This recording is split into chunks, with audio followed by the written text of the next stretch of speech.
Naked light I saw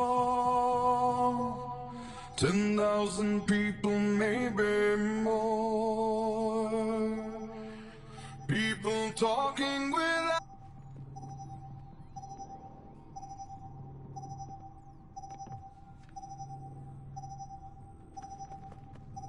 And in the naked light I saw 10,000 people, maybe more.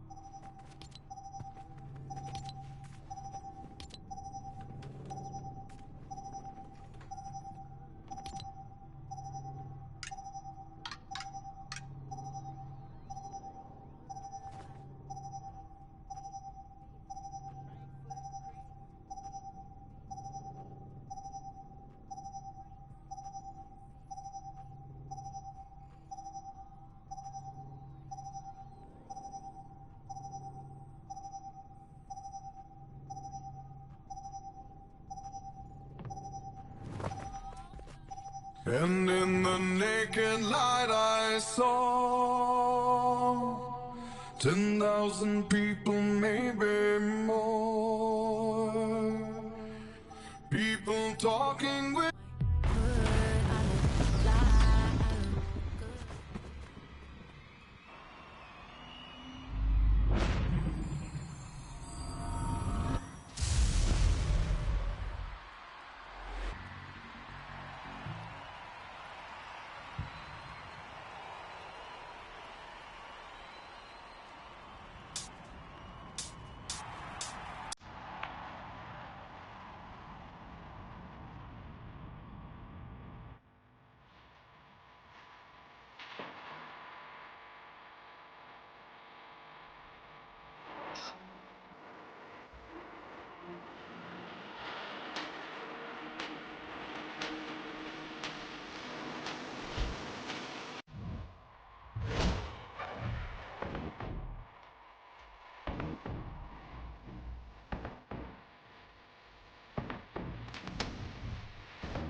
tell you twice. I'm a thief for the night. I did some wrong, but I'm always right. Said I know how to shoot, and I know how to fight. If I tell you once, I'll tell you twice. I'm real discreet, like a thief in the night. Look, if I call you babe, you babe for the day, or babe for the night. You not my wife, she wanna kill her. So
signs and the words on the prophets are written on the subway walls, in tenement halls, and whisper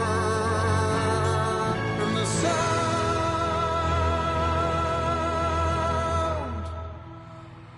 of silence.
take it.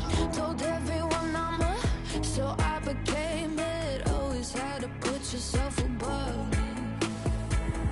I was into you, but I'm over it now. And I was trying to be nice, but nothing's getting through. So let me spell it out. A, B, C, D, E, forget you and your mom and your sister and your job and your Craigslist couch and the way your voice sounds. Get you and your friends that I'll never see again. Everybody but your dog, you can all get lost. Na na na na na na na na. A, B, C, D, E, forget you. Na na na na na na na. A, B, C, D, E, forget you and your mom and your sister and your job and your broke down car and the things you call. I forget you and your friends that I'll never see again. Everybody but your dog, you can all get lost.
He say that I'm good enough. I'm not good enough. Think about that I shouldn't have. So I tell him it's one of me. He making fun of me.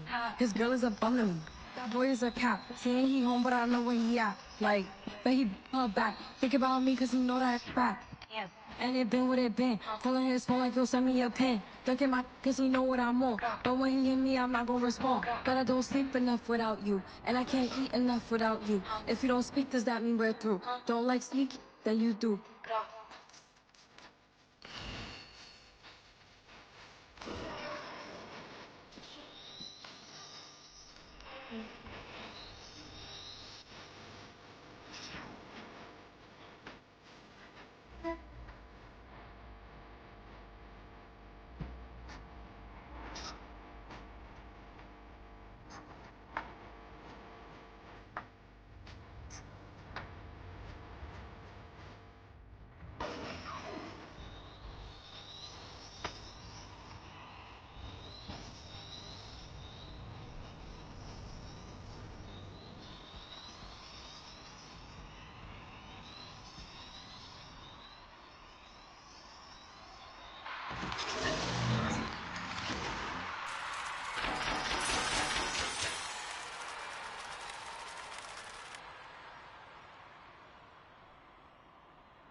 I think it's important for you to carve your own path and sleep. Yeah. He drank some milk. If I were to get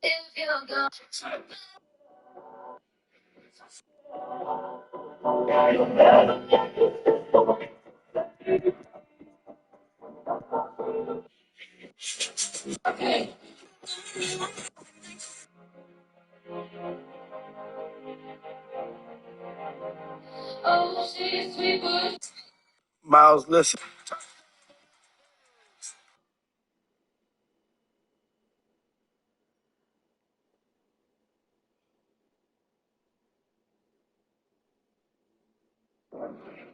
What?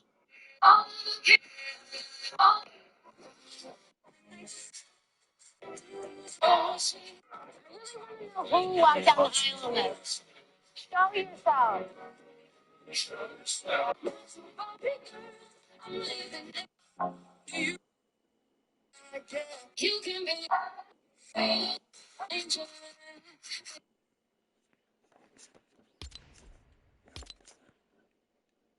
I'm staying up all night till 6 a.m.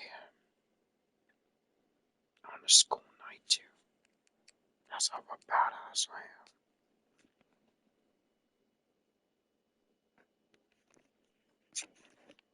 Lower down my fucking TV volume.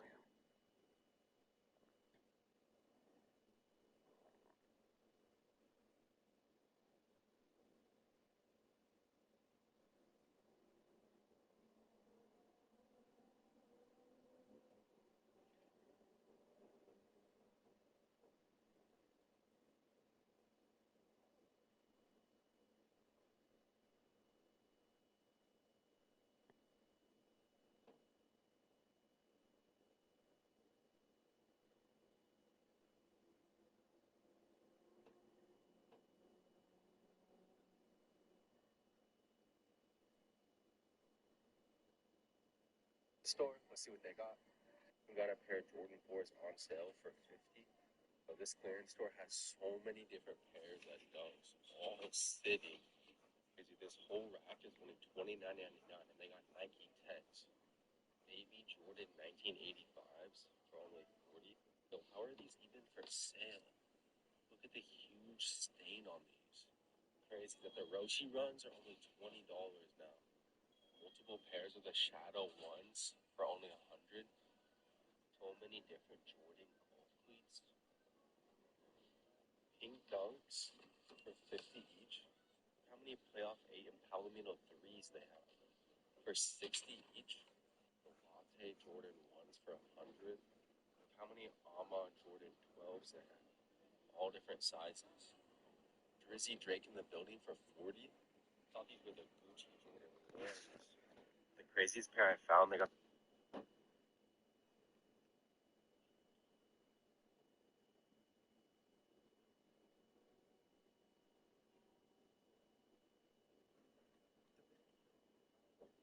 Air Jordan 1s. I'm going to give you two different methods.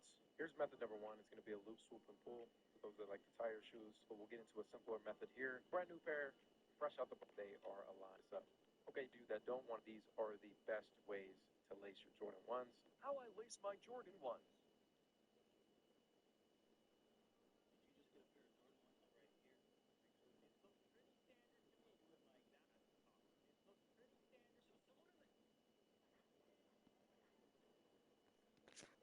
Hold on, boys.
I'm not knocked out.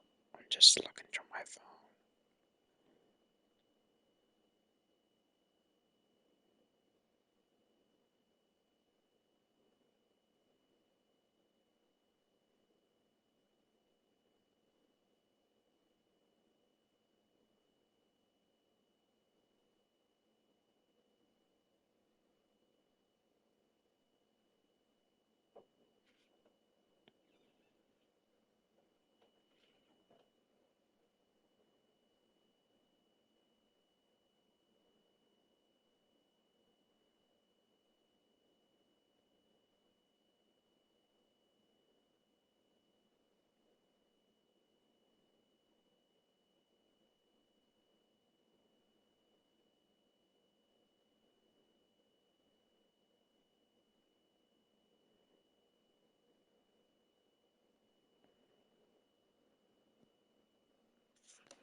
Sleepwalker, dream of me wherever you go.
I'm just chilling right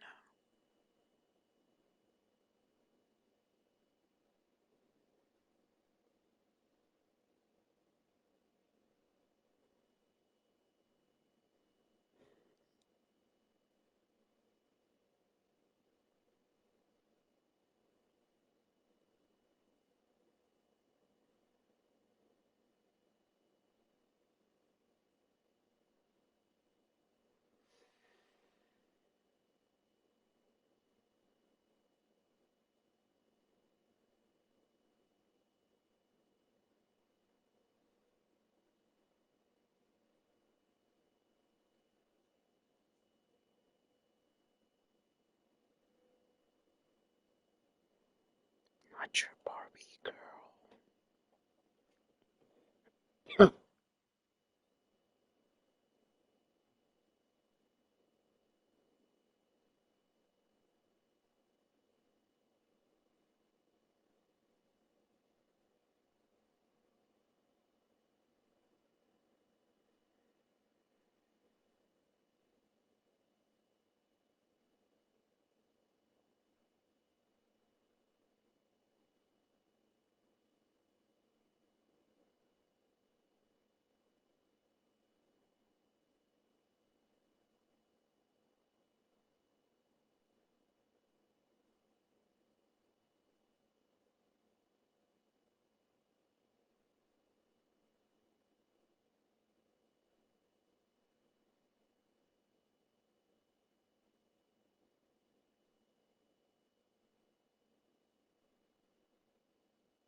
This is fucking boring. I should have went to fucking sleep. But I'm not gonna pussy out.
I'm hungry as fuck.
single Mr. Beast controversy. Around 2017, Mr. Beast's channel was truly on the rise, raking in millions of new viewers and subscribers as his stunts became bigger and bigger. He was quickly becoming one of the most talked about YouTubers on the platform, as younger users flocked to his videos to see what ludicrous amounts of money he would give away next. Of course, with such an explosive rise to prominence, there would be some who wanted to take him down in any way they could. On May 24th, 2018, a journalist by the name of Taylor Lorenz wrote an article for The Atlantic titled, "YouTube's Biggest Philanthropist Has a History of Homophobic Comments." In it, she detailed Jimmy's semi-frequent use of the word gay as a derogatory term on Twitter, as well as other instances of him saying perceived homophobic slurs even just a year prior. Lorenz seemed to make the argument that Mr. Beast's family-friendly image was actually just a facade hiding a monster. On top of that, people also dug through his old uploads and discovered more questionable material. In a video titled, "I Sexually Identify as an Attack Helicopter," Jimmy and his longtime friend Chris Tyson riffed on the meme that was popular at the time of claiming one's gender to be a piece of military machinery. I sexually identify as an attack helicopter. Ever since I was a boy, I dreamed of soaring over the oil fields, dropping hot, sticky loads on disgusting foreign. It's time to live my dream! While most recognized these as edgy jokes that were being made by countless other teenagers of this era, others insisted that this was proof Mr. Beast was a homophobe and a transphobe. When asked for comment on Lorenz's article, Jimmy had to say, "I'm not offensive toward anything. I'm not offensive in the slightest bit in anything I do. I'm just going to ignore it. I don't think anyone cares about this stuff." The rising star then went to wipe away all of the offending content from his social media accounts. However, this would not be the only evidence he making the Mr. Beast team as bigger. In 2021, Chris Tyson's old tweets from around the same era as these controversial posts began circulating as well. These statements included examples of alleged racism and transphobia, as well as seeming comments critical of the Islamic religion and a video of Chris saying the emphasis. What?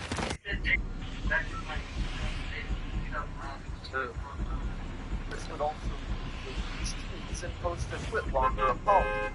He said he had, quotes, a lot of people for himself at the time he wrote those statements. The internet as a whole soon forgot about the video as the Mr. Beast team stopped commenting on it publicly and simply chose to move on. While this event is mostly forgotten about today, it does show one of the earliest examples of the Mr. Beast facade starting to fail.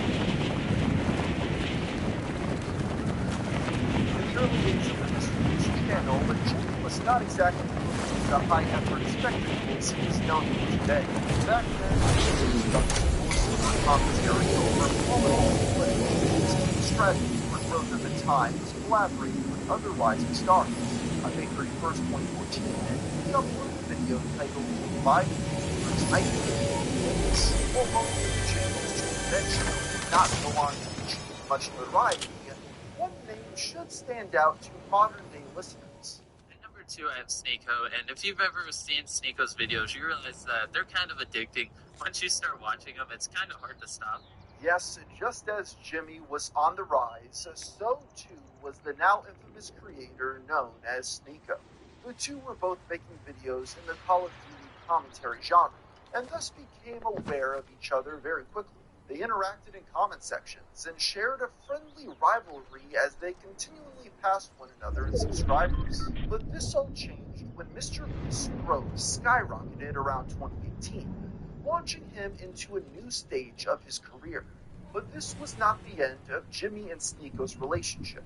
Admiring Jimmy's success on YouTube, Sneako decided to join his team in order to learn more about how to make a name for himself on the platform.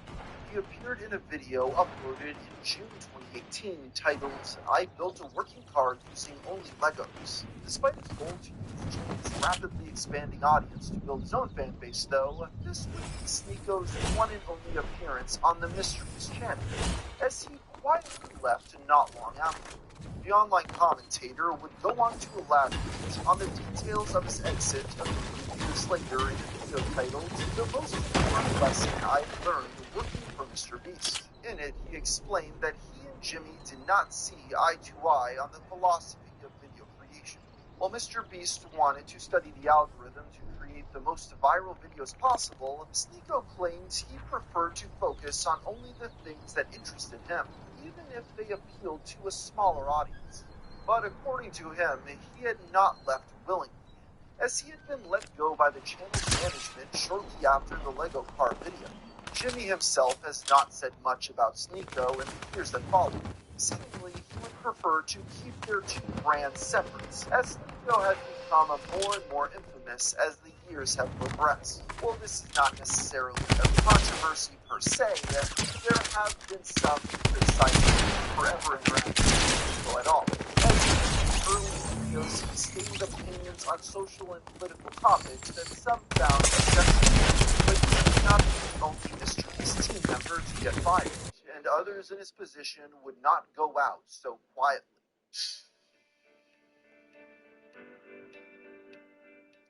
Hello, my name is Dr. Matt Turner was an editor that Mr. Beast hired in the mid-2010s. He remained with the team for some time before parting ways with them a few years later. At the time, it seemed like it had been an amicable split. Matt would go on to post a video to his personal YouTube channel titled "Why I Quit Working for Mr. Beast," in which he had nothing but positive things to say about his experience editing for Jimmy. In fact, he had claimed that his employer had even paid his rent for the entirety of his time working for him. But it wouldn't be long until Matt's recollection of the job would change completely. In October of 2019, Matt posted a thread on Twitter detailing the reality of his time on the Mr. Beast channel, with a much different tone than he had when he spoke about it previously. I'm not going to make a full video about my time editing for Mr. Beast, but I will say that was the most mentally draining time of my life. I was yelled at, bullied, called mentally retarded, and replaceable by Mr. Beast every day. Matt went on to allege that verbal abuse was a standard practice behind the scenes of the channel, and that he never received credit for any of his editing work. With the Jimmy's squeaky clean reputation at the time, many people expressed skepticism in his claims due to a lack of receipts. These onlookers also pointed to Matt's older video praising Jimmy as another sign of his duplicitous nature. On top of that, they pointed out that a similar situation had happened a year prior with another former Mr. Beast editor by the name of Block, who posted a now-deleted video with his own accusations of verbal abuse behind the scenes. In that instance, Matt had responded by saying Fly's story did not match his own experiences working for Jimmy. In fact, Fly actually replied to Matt's 2019 call-out with support, doubling down on his claims of abuse and advising Matt to be careful about speaking further. While Turner did post screenshots of text conversations between himself and someone who had allegedly had a bad experience working for Mr. Beast, he was unable to provide the internet as a whole was very skeptical of the story, and this was only strengthened when Keemstar uploaded an episode of the show Drama Alert on October 9th. In this video, Jimmy claimed that not only was Matt lying about being abused, but that he had been. It's important to note that this episode of Drama Alert has since been removed from the internet for unknown reasons. After Keem's fluffiness, the internet seemed to be fully in Jim's favor. Matt continued uploading videos to his personal YouTube channel, receiving views and a significant amount of dislikes. A year later, Matt posted a video reflecting on the whole affair, but this too was received as people accused Turner of downplaying his actions. I just want to make a decision. Kids make mistakes. I'm 21 now. I accept that whatever I do from here on out is myself. If I did something as a kid, I just feel like there's some sort of plausible deniability there. In the time since then, Matt has scrubbed every single one of his Mr. Beast videos from his channel, and the lack of documentation for the entire affair has left this story nothing more than a vague memory in the minds of most internet users. But in hindsight, it kind of foreshadowed a lot of what would happen next. Just trying to get attention, and it's sad, but now I know I can't trust people, that especially people on the internet, because you know, if my numbers are good, they're just gonna fabricate and lie and try to use me as a stepping stone. It's honestly just pathetic. A major part of Mr. Beast's appeal is his willingness to give away ludicrous amounts of money to his fan base in the name of spectacle. In fact, many have subscribed to Jimmy because of his frequent monetary giveaways. And as his channel grew, in 2020, Mr. Beast and his opponent called Finger on the Back, as he replied, the goal was for players to keep their digit on their phone screens for as long as possible without removing it. The app would keep track of every single player around the world, with the last man standing receiving a grand prize of $25,000. When the challenge started, over 1 million people across the globe all joined in to try to win the match. As can be expected from such a high-profile event, there were a few troublemakers. One person created a robot to simulate a finger, while someone on Twitch changed their username in order to trick unsuspecting people streaming their gameplay into getting knocked out. Hey Siri, I appreciate the... Oh my god! I don't know what that means. When the challenge started, over 1 million people across the globe all joined in to try to win the cash. As can be expected from such a high-profile event, there were a few troublemakers. One person created a robot to simulate a finger, while someone on Twitch changed their username in order to trick unsuspecting people streaming their gameplay into getting knocked out. Hey Siri, I appreciate the... Oh my god! Username in order to trick unsuspecting people streaming their gameplay into getting knocked out. Hey Siri, I appreciate the... Oh my god!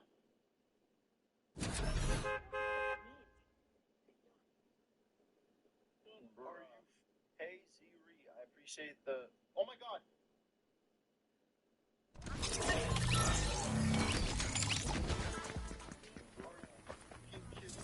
For the most part, it went smoothly as players were eliminated one by one. Eventually, after several days of playing, all but 4 of the contestants were out. Mr. Beast decided to reward their dedication by ending the contest early, giving the remaining players $20,000 each, though it should be noted that this was $5,000 less than hoped. Promise was winning. Regardless of that, by all accounts, this experiment turned out to be a success.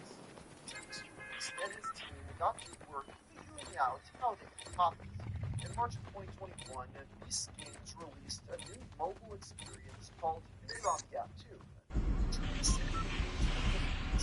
This time around, though, the prize had been raised to a whopping $100,000. Once again, over 1 million people downloaded the app and got their fingers in position.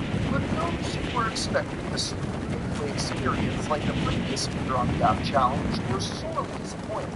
You see, if someone were to scroll through reviews for the application today, they would find a plethora of players who claim to have been unfairly used the software, but almost immediately after the game started, tweets and videos were posted by people who had been dropped from the game for seemingly no reason, as their fingers had never left their phone screen. These angry players hurled accusations at Mr. Beast, saying he had released a substandard product in order to scam his fanbase. To his credit, Jimmy and his team were quick to respond to these criticisms, saying that they were looking into any potential glitches and offering other explanations as to why people may have been eliminated, such as connectivity issues or moisture affecting the touchscreen sensitivity.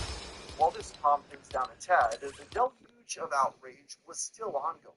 Perhaps this anger would have been less severe if it hadn't been for Finger on the App 2's forms of monetization. If a user wanted some extra breathing room, they could purchase additional lives from anywhere between $3 to $8. This only led to more people feeling as though they had been ripped off, as these lives disappeared frequently with very little explanation.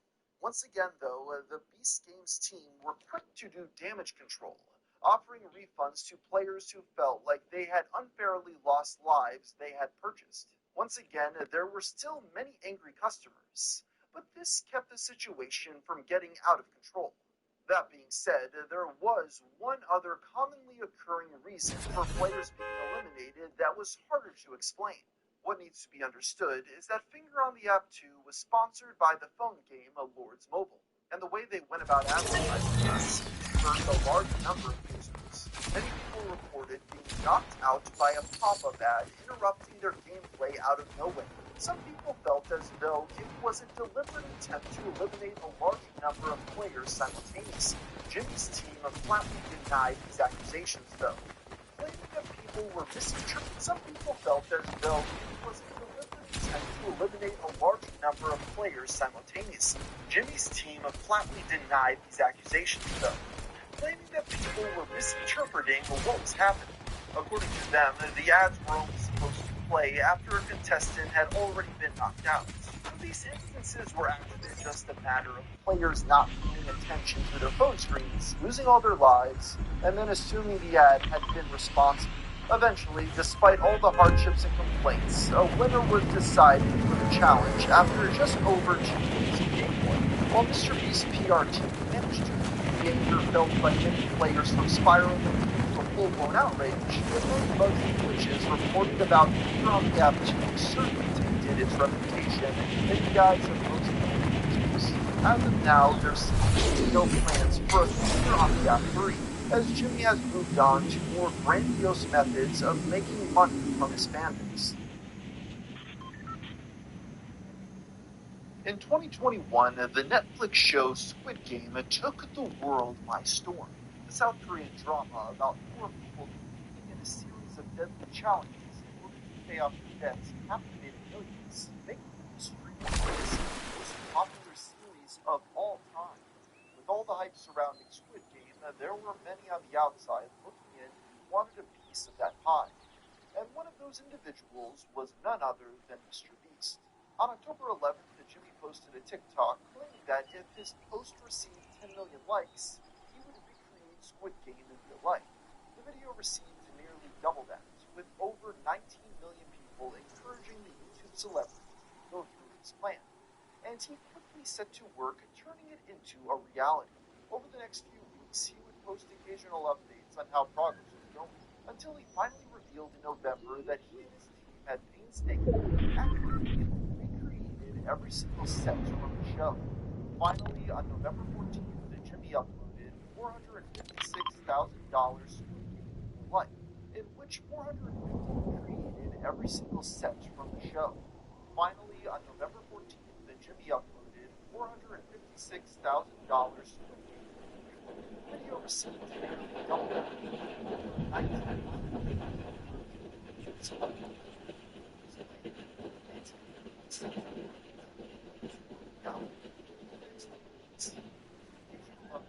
how progress was going, until he finally revealed in November that he and his team had painstakingly and accurately recreated every single set from the show. Finally, on November 14th, Jimmy uploaded $456,000 Squid Game in real life, in which 456 contestants competed to win the prize money. And just like Netflix Squid Game, this video soon became Mr. Beast's most popular upload of all time. Not everyone was so thrilled about this project, though. Many online began voicing their distaste for the upload, saying that Jimmy was just an out-of-touch rich person who completely missed the point of Squid Game. While the original show was a critique on capitalism, Mr. Beast embraced the premise without question. The premise itself was about people sacrificing their own mental and physical well-being for life-changing money, and his critics accused Jimmy of doing just that with his videos. Mr. Beast's fans fought back against this criticism, claiming they were simply reading too far into what was nothing more than a bit of fun.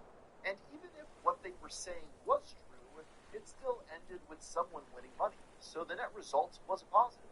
It also helped that when Netflix produced their own real-life version of the challenge, they faced similar criticisms on top of allegations of onset injuries. For his part, Jimmy remained silent on it, seemingly happy enough with his hundreds of millions of views that he was able to ignore the outrage. My mindset is total destruction.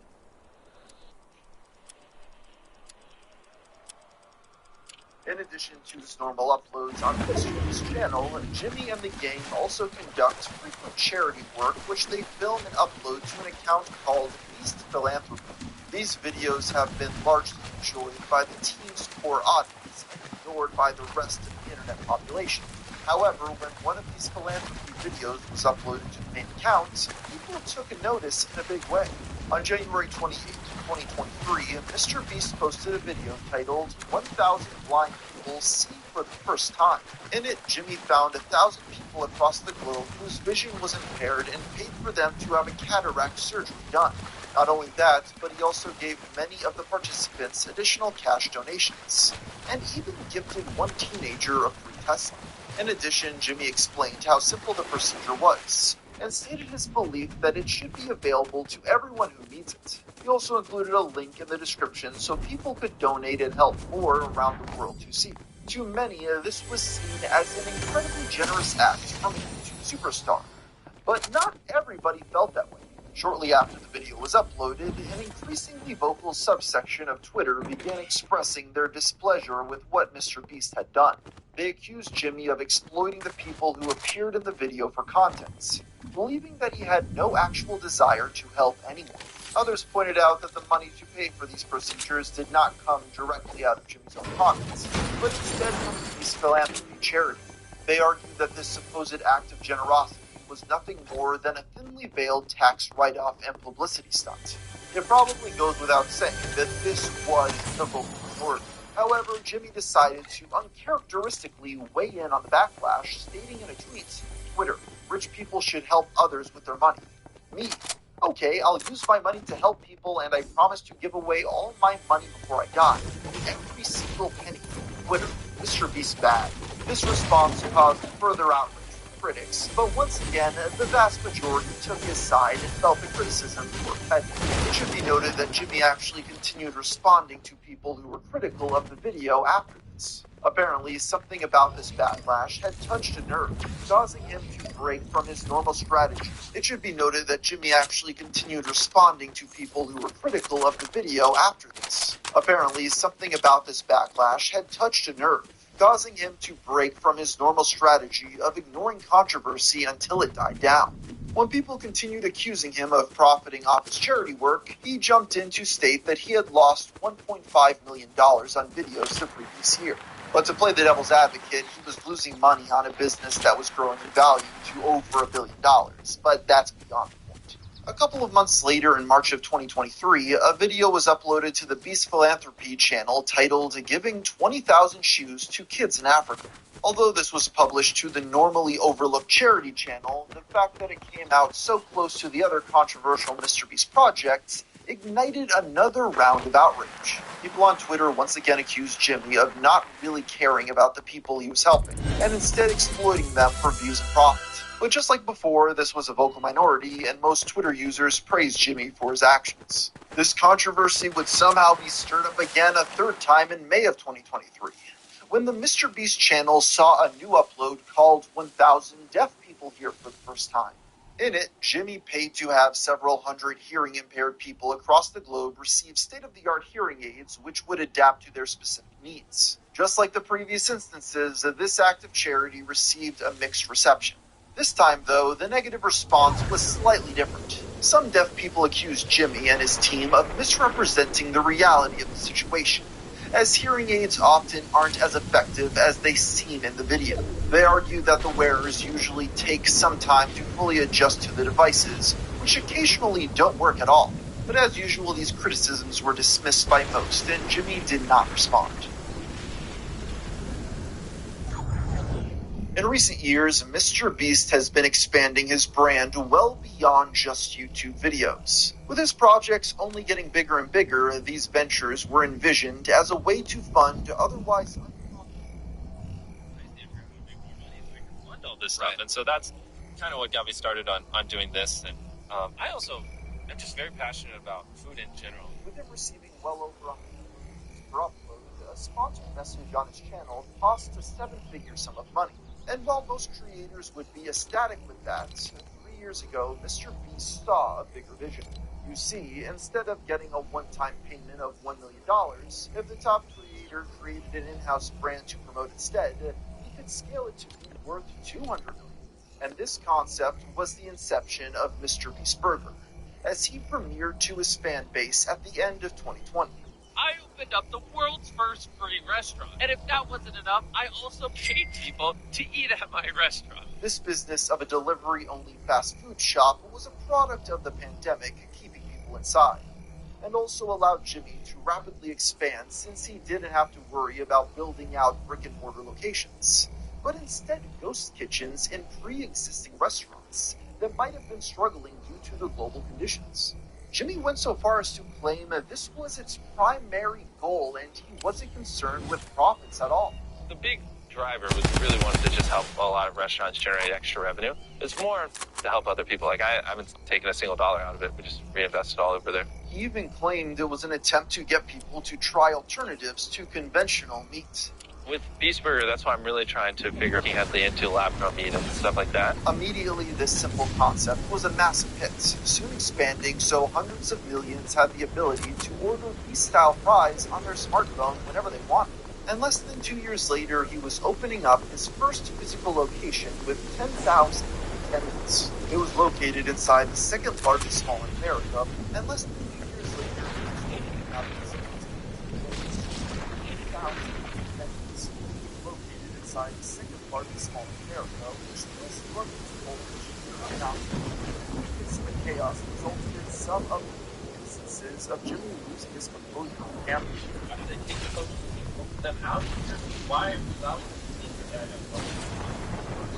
The consumer chaos resulted in some of the few instances of Jimmy losing his composure on camera. After they take the photos, them out of here. Why are we allowing them to see your dad? The only issue is the first one behind us. Right back. Take pictures. Right there. Why is there a merchant?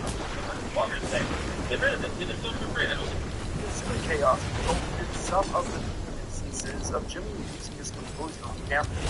Why are we allowing them to leak your dad? The only issue is the merch store is right there. What, behind us? No, right back where you were taking pictures. Right there. So we're going to have to move to the merch store. Why is there a merch store? Come on. Well, you're saying like that. Get rid of it. Give it to them for free. I don't care. Just move those barriers. Move this back. Literally just make that happen. I promise. This will look 30 times better. Okay. Am I speaking to the merch? In the midst of all this, he invited fellow creator Tommy Innit backstage in hopes of filming an ad for his product.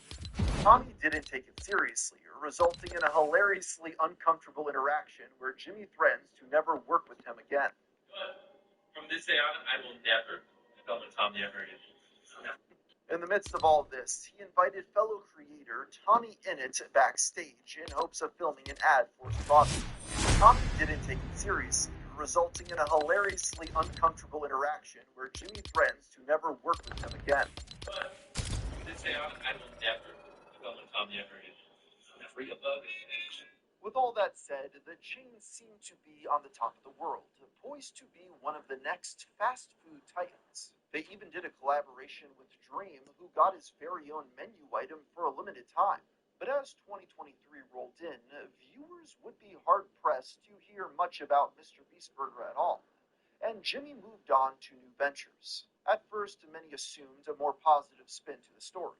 It was surmised that Jimmy had moved his focus to Feastables as the world started to go back to somewhat normal, and that Mr. Beast Burger was still a feather in Jimmy's hat of business accomplishments. He scaled it, it was running to a level he was satisfied with, he didn't feel like dealing with the complicated nature of adding more physical locations, and moved on to his next win. But this facade started to crumble when the creator Eddie Burback released a viral video in which he scrutinized the world of ghost kitchens. This gave millions a brand new perspective on the once hot new industry, and YouTube's biggest creator was one of the main focal points. Eddie was able to shift the narrative away from ghost kitchens such as Mr. Beast Burger being an innovative eating experience, to instead that of a soulless business model that took customers away from mom-and-pop shops, with derivative storefronts that sold the same exact food and crowded out competition on apps like DoorDash.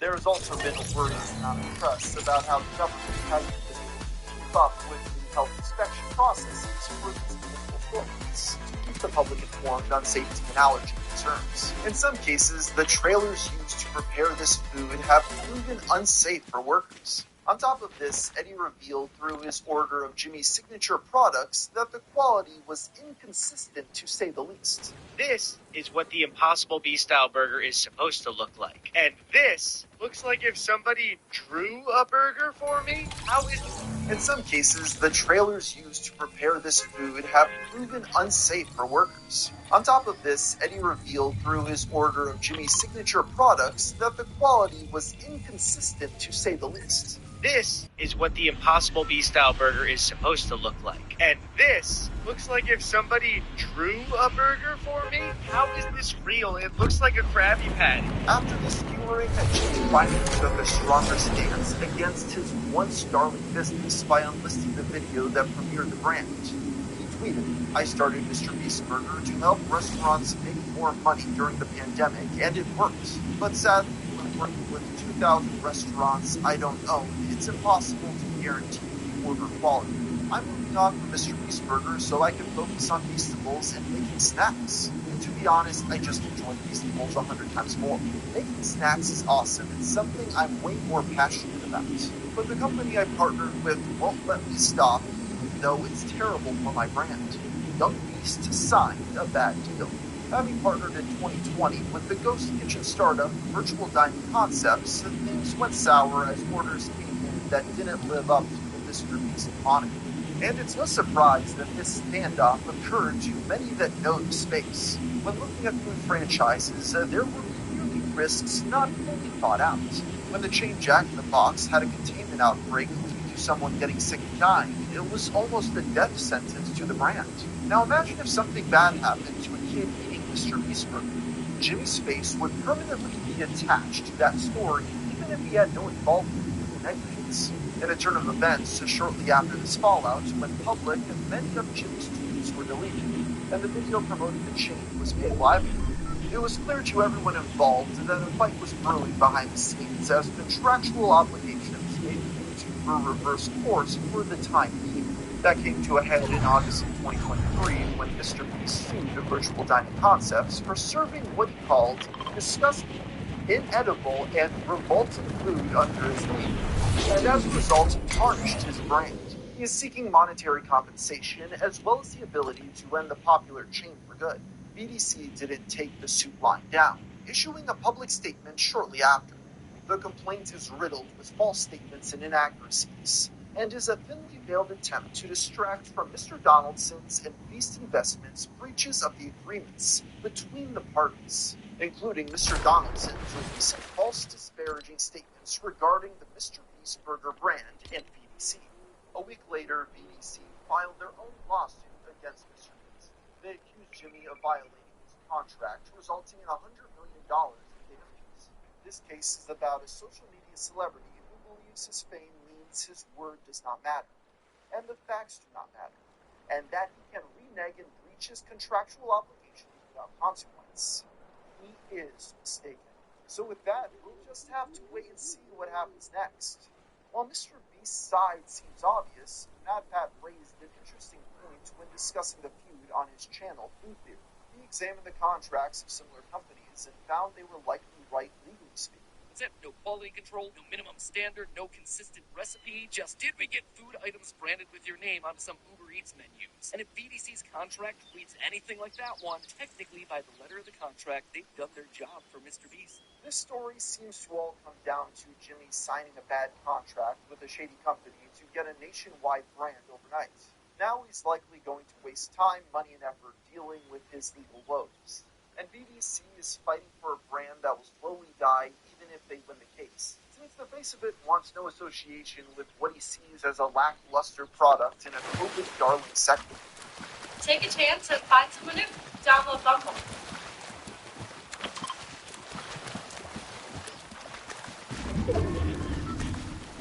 After losing interest in Mr. Beast Burger, Jimmy launched Beastables, his own line of candies and chocolate bars. It was marketed as a healthier alternative to traditional options. A special recipe using just 5 organic ingredients. I wanted to just make a better for you snack brand because I think a lot of the stuff out there is just terrible for you. Because obviously so much obesity and disease comes from the stuff we eat. Like Hershey's, for example, there's 10 ingredients, super processed. Our Beastables bars are 5 ingredients, and just all the ingredients are way higher quality. It's infinitely better than the other options out there. The launch included $1 million sweepstakes and the chance to appear in an upcoming video inspired by Sweet Wonka Golden Ticket giveaway. But this has since faced scrutiny to one of the tickets ending up in the hands of a vlogger who already had 700,000 subscribers. Way higher quality. It's infinitely better than the other options out there. The launch included $1 million sweepstakes and the chance to appear in an upcoming video inspired by the Willy Wonka Golden Ticket giveaway.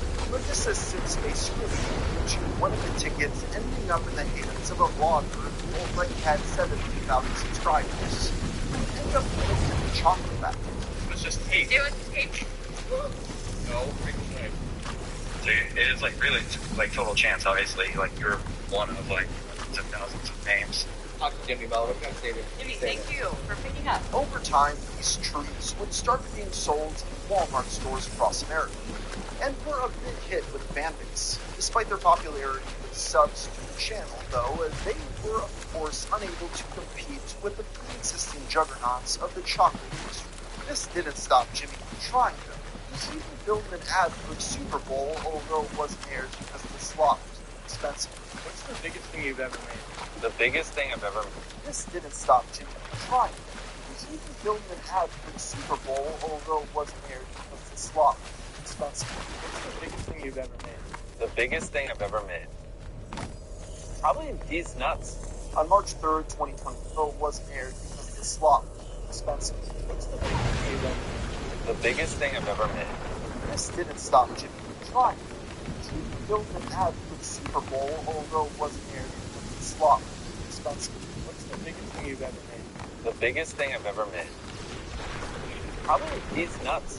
On March 3rd, 2023, Jimmy posted a tweet lamenting the fact that the Feastables display on store shelves often didn't look as professional as his competitors. This was a similar issue Scott Adams had.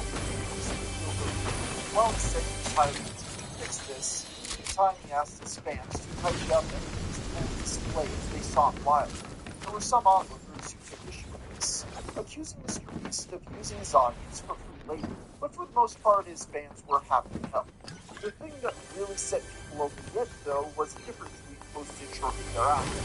While that, if you want to use some Hershey's bars and make sure Feastables has plenty of space, I believe it might be.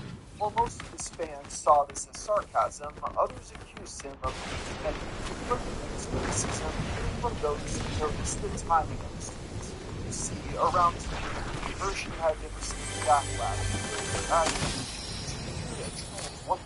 While there weren't many people making this connection, it was enough for some to accuse him of trying to use bigotry to promote the tweet. And while you're at it, if you want to, still push this ball. It's the business place.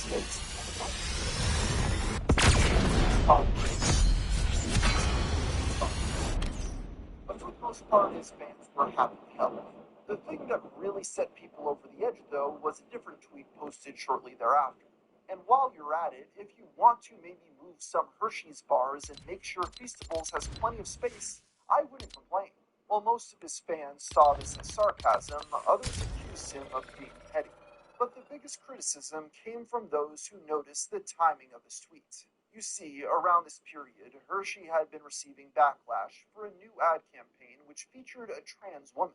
While there weren't many people making this connection, it was enough for some to accuse him of trying to use bigotry to promote his product. They then started to use the old Taylor Lorenz hit piece to back up their point. Most people simply chose to mock this way of thinking, but it seemed as though Mr. Beast did not want to deal with the headache and soon deleted his tweet. But this isn't where the campaign ended. That same day, the Feastables account replied announcing the plea would become a $5,000 contest. They went so far as to ask fans to find an employee and ask them to check in the back so they could restock it themselves. This sparked even more outrage as he was asking literal children to pester low-wage workers at Walmart. This led to it being covered by Forbes and Business Insider, and made people question how sarcastic or off-the-cuff his initial tweets were.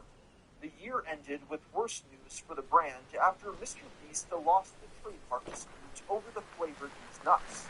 With Feastables not taking off as much as he hoped, a few months later he announced their new formula. It was a stark departure from its original pitch, now having many of the same low-quality ingredients as Hershey's, but with more sugar and more calories per bar. If all that wasn't bad enough, these weren't the only things Jimmy seemed to go back on. When Feastables launched back in 2022, they stated they didn't use child or slave labor. They had an entire page for the slave-free claim. Support it. I'm rich. Is Feastables like ethical? Like yeah, we do ethical farming. Yeah, awesome. Of course. That was the first thing we talked about when we got into it. It's like, I don't want to do it unless we can obviously do it proper. This remained on the site through several updates, until being quietly removed in October of 2023. The discrepancy was noticed by a YouTuber named Honestly, who accused Mr. Beast of reaping the benefits of the schemes while knowing full well that the child slave labor.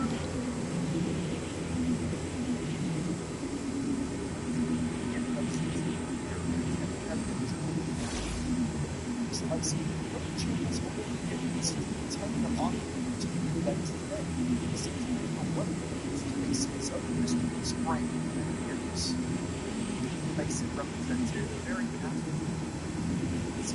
dynamic. That's why we started noticing certain physical changes that Chris had been going through on April 4th, 2023, a user posted a side-by-side comparison of how the entertainer looked several years ago versus the latest Mr. video. His beard was gone. His hair had grown longer. His arms were bigger. And even the user posted a side-by-side comparison of how the entertainer looked several years ago versus the latest Mr. video. His beard was gone. His hair had grown longer. His arms were bigger. And even the shape of his face had changed. This tweet included the caption, "Bro, WTF happened?" signifying everything's confusion as to what was going on behind the scenes. This question was soon answered the next day, when Reese replied to the post by saying, HRT and it's only been 2 months. He went into further detail on a second account, explaining why he felt the care he was receiving was so important. With informed consent, HRT saved my and many others' lives. The hurdles GNC people have to jump through to get life-saving gender-affirmed healthcare in first world countries wild.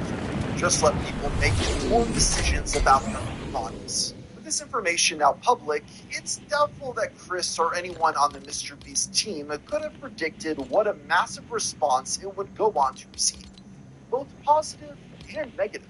While Jimmy, other Mr. Beast members, and legions of fans all threw their support behind the transitioning YouTube star, expressed their objections to what he was doing. The most common talking points seemed to come from a belief that Chris had abandoned his wife and child in order to adopt this new lifestyle. While it was true that the married couple had separated, there was no evidence at the time the split was due to the transition.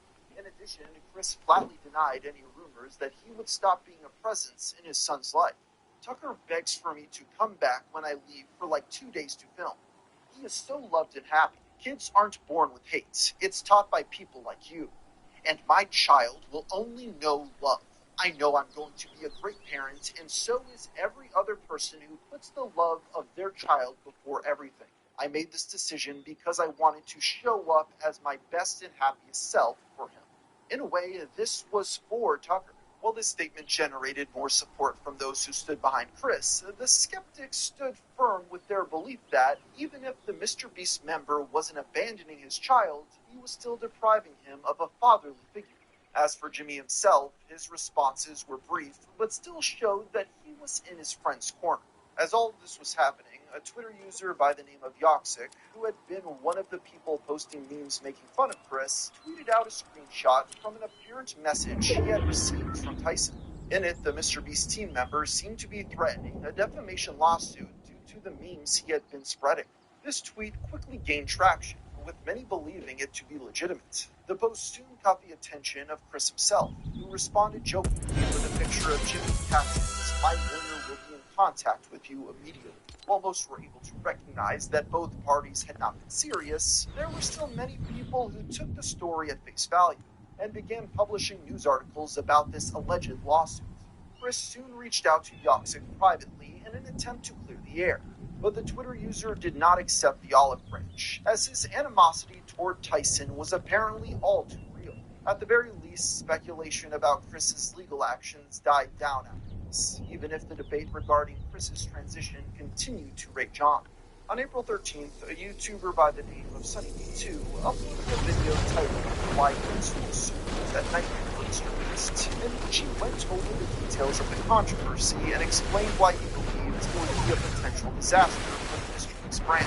However, viewers took issue with the On April 13th, a YouTuber by the name of SunnyB2 uploaded a video titled Why Crystal Soup at Nightmare for Mr. Beast, in which he went over the details of the controversy and explained why he believed it would be a potential disaster for the Mr. Beast brand. However, viewers took issue with the arguments he used. For example, at one point in the video, Sunny says this. This was put forward in many comments supportive of Chris, who implied that there'll be millions of queer kids who look up to him, although this doesn't necessarily mean that it'll add any value to the videos. Mr. Beast has likely cultivated a massive LGBT audience, all of whom are already watching anyway, and if we've learned anything from Hollywood in recent years, it's that adding over-the-top LGBT characters for the sake of relatability rarely works as intended, and is often nothing more than a distraction from the premise of the movie or video. Many people objected heavily to Sunny's conclusion, saying that comparing the personal decisions of a real person to the depiction of a gay character in a fictional movie was absurd. The video quickly became the most widely discussed response to the drama, with SunnyB2 trending on Twitter for multiple days afterward, and the upload itself receiving a near 50-50 like-to-dislike ratio. Even Mr. Beast himself chimed in. Yeah, this is getting absurd. Chris isn't my nightmare, he's my freaking friend. And things are fine. All this transphobia is starting to piss me off. If he hadn't made his position on the matter clear earlier, this response firmly established Jimmy's full support behind Chris. But just like before, while many people praised the YouTube star for standing up for his friends, he continued expressing their objections to what was happening. Mr. Beast's former collaborator, Sneeko, even called out the team on a live stream, saying that they should be trying to convince Chris to change his mind rather than support him. People that are encouraging this, they think that they're doing the right thing. They're all brainwashed. Even Mr. Beast thinks that he's doing the right thing by supporting his friend Chris. Brainwashed. If you really cared, you would not encourage his delusion now. You would look at the long term and see that this is something that he's doing because he is brainwashed by social media. Other commentators in that sphere also weighed in, with some agreeing that it was irresponsible of Jimmy to support Chris, while others echoed Sunny's perspective that Mr. Beast had been socially backed into the corner. Mr. Beast is stuck between a rock and a hard place. If he says to Chris, listen, Chris, you're screwing up the dynamic of the show. Right? We didn't bargain. You want to make your personal life decisions, you want to take some time, you want to figure out what you're all about, that's fine. But you don't get to enact your personal dramas on the set of my $1 billion show. You don't really get to do that. On top of that, other people on Twitter voiced concern for Chris's son after he posted a photo to Snapchat of a child wearing high-heeled shoes. They saw this as proof that Tyson was attempting to groom his offspring into his lifestyle, and that he was no longer fit to be a father, or I guess mother. But regardless of any criticism they were receiving, the Mr. Beast team stood by Chris and kept him as an active member of the group. Even many of Mr. Beast's usual detractors stood up for him in this case, as he was sticking up for a friend before business. There was speculation Tyson may have been let go from the company, but he clarified on Snapchat that he was just taking a break from the spotlight in order to spend more time with his son. This is where things petered off for a while, the mass exodus of viewers many predicted not happening. Would of course reignite a year later, which we'll get to soon, but for the time being, this continued to appear in videos as the Mr. Beast brand kept on breaking millions of subscribers in the time. In late 2023, Tommy Innit posted a video where he and 3 other leaders did an offensive lie detector test. That included Jacksepticeye, who first blew up on the platform over a decade ago. While they answered many inflammatory questions, and the most controversial proved to be the one directed to an Irish gamer about Mr. Beast. Do you think Mr. Beast ruined YouTube? Yes. Now, in all honesty, Jack, why? Because it became more about views, money, and popularity than it did about having fun. These remarks angered many who were quick to defend Mr. Beast's honor. You see, at the time, Jimmy was largely seen as a fun-having, altruistic, good-hearted philanthropist. They accused the legacy creator of being out of touch and jealous. The clip even caught the attention of Mr. Beast himself, who responded on Twitter. So I ruined YouTube because I didn't buy a fancy sports car and instead reinvested my money into making content focused on doing good and inspiring kids to help people? If he had fun, the videos would be long. What does that even mean, LOL? You think I'd give up every hour of my life for 14 years if I didn't have fun? This clip is insanely disrespectful in my opinion, and obviously there is so much I could say about his contents, but I'll just take the punches and leave the bigger man aside.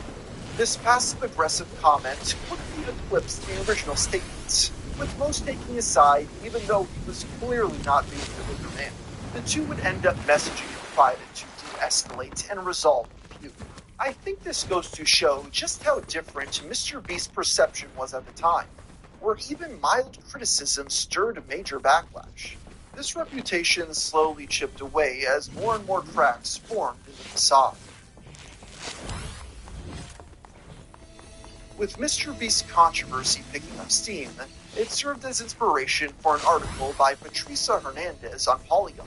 The writer sifted through various interviews and podcast appearances to dig past Jimmy's facade, and instead painted the startling image of a man warped by the very platform he sought to dominate. I'm just going to read a few of the excerpts here that went viral and got reposted over and over as scandals continued to mount. In reviewing dozens of Mr. Beast videos from over the years, Donaldson has nearly erased himself as a person from his episodic output. If viewers don't really see him having fun, that's by design. Donaldson has outright said he sees personality as a limitation for growth, once noting in a podcast that hinging your content on who you are as a person means risking not being liked. If someone doesn't like a creator as a person, they may not give the videos a chance. She's entertaining. She's a naturally funny person, and I couldn't do that. Or if I did, it wouldn't be so off the cuff. Yeah. But it's she's tied down to her personality. If you don't like Emma, then you're not going to watch her videos. You know what I mean? Well, it's just because I'm all in. I'm crazy. People shouldn't be me. I don't have a life. I don't have work-life balance. My personality, my soul, my being is making the best videos possible. I'm miserable a lot of times. I have a mental breakdown every other week. I don't recommend it. This has fueled theories Jimmy might actually be a psychopath, which really isn't helped by clips where he states he hated pretending to be a normal person. You missed being able to go out and do things like normal person. No, I literally never did. No, I've always just worked. I can't stand that. I didn't fit in. And when I was younger, I would try to be more like normal people. I mean, it just made me depressed. It would make me be like, why am I even alive? I'm bored. This makes me want to kill myself. And I'll do these normal things. I'll go out to eat and sit there and talk about nothing. Or when Jimmy contemplated getting a Neuralink to make more money. I thought Elon Musk gave you a Neuralink, though. I would love one, by the way. To be able to make so much money. Does it scare you at all? No, you're pretty much a robot at that point. But we already are. It's crazy. You're just making people less human. Probably. For sure. Yeah. These bizarre clips gained even more traction when he announced his interest in running for president, which may sound like a joke, but is a sentiment he has elaborated on several times. Just go from just being a celebrity to just being president. That would be great. I think I could make it interesting enough where I could win. Okay, well, how? Give away all my money and just I know how to get people's attention. You know? Yeah. I can't say too much because then I'll regret it in the future. I'm I'll just trick all the fucking idiots. This hubris would all serve as a preamble for people starting to really question his good guy image, which only deteriorated further as his brand descended into a firestorm of allegations over the summer of 2024. And in a bitter twist of irony, the start of it belied Chris Tyson, with the first domino falling shortly after announcing she was no longer going by her original pronouns. While the backlash surrounding Chris's gender identity eventually petered out, the outrage led many to dig through her online past. This resurfaced tweets in which she professed a love for lolicon. While some of these could be written off as jokes, most damning was a print she bought from a controversial artist named Shadman. This is coming from a guy who owns a Shadman drawing and has it as a centerpiece in his living room. Shadman is a lolicon artist that used to depict real-life children. The artist drew 12-year-old actress Daphne Keenan, as well as Keemstar's 7-year-old daughter back in late 2016. The tweet of Chris showing off the poster is dated July 2017. well after that info was publicly known. It wasn't a one-off either, with Chris replying to the artist. While the backlash surrounding Chris's gender identity eventually petered out, the outrage led many to dig through her online past. This resurfaced tweets in which she professed a love for lolicon. While some of these could be written off as jokes, most damning was a print she bought from a controversial artist named Shadman. This is coming from a guy who owns a Shadman drawing and has it as a centerpiece in his living room. Shadman is a lolicon artist that used to depict real-life children. The artist drew 12-year-old actress Daphne Keane, as well as Keemstar's 7-year-old daughter back in late 2016. The tweet of Chris showing off the poster is dated July 2017. Well after that info was publicly known, it wasn't a one-off, with Chris replying to the artist and other lolicons regularly over the next 2 years. There was even an instance where she accidentally pulled his site up on stream. These tweets were all deleted shortly after resurfacing. The connection was largely overlooked, with the prevailing narrative simply about her being trans. However, it reared its head again in 2024 due to infighting among online leftists. To make a long story short, a guy called Bosch accidentally flashed his quote-unquote tax folder on stream. The brief glimpse showed many unsavory horse-related images, with some even classified as lol. This brought many to Bosch's defense, such as a trans streamer named Keffels. The back and forth led her to bring up Chris in an attempt at guilt by association. You can react to this info live on air, with the entire crew visibly disturbed. I don't believe Chris has shared anything like this since. I don't know if he's talked about it. I don't know. Like, did it grow? Yeah, it did grow. Of course it did. While this still didn't get much attention, it resulted in our first response from Chris on the matter. If anyone ever asks, just say you talked to me and I explained it was a joke to get likes from a reply from Shad. I didn't even know about all the stuff he did. But one of his first controversies, I stopped interacting with him a long time ago. It seemed like this would fade into obscurity again until July 16th, when a YouTuber named Adrox posted a video detailing her troubling ties to the artist. The Sunny V2 clone's video garnered over 1.3 million views, opening the floodgates for widespread scrutiny of her past. Things were quickly getting out of hand, and they were only about to get worse as attention shifted to a video uploaded just a month prior that delved into even more serious accusations. Did you know that you can get your prep for free? Absolutely. With Mr. You can get your prep.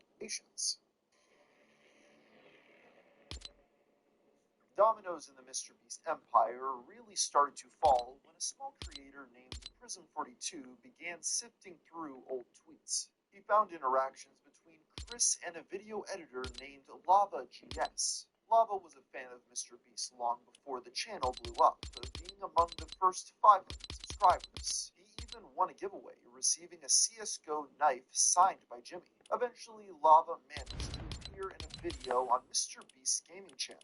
These help contextualize the period at which Chris reached out to befriend the minor. They began communicating both publicly and in private. While some of their interactions were normal, like playing Uno or referencing in-jokes, many were questionable given Chris was 20 at the time and Lava was just 14. The teen often called Chris dad and joked about the Mr. Beast cast members' anti-addiction, implying there was some sort of chat about the subject. They also made a lot of weird sexual jokes that simply came across as inappropriate. That's only what was public, as the two mostly spoke over Discord and Snapchat. The tweets showed normalized behavior that raised questions about their one-on-one calls. There wasn't a smoking gun, but the details painted a concerning picture, especially given Lava later met up with Chris in real life. Although it must be acknowledged the entire Mr. Beast crew was present for this. Without a clear answer, Prism made a video about his findings, expressing fear Lava may have been groomed. But the fact that someone is in college, socializing and making friends with a middle schooler is highly inappropriate, especially because he's also bisexual and he's attracted to men as well. While Prism posted this in June, it only picked up after Advent, especially given Lava was that up in Chris' life.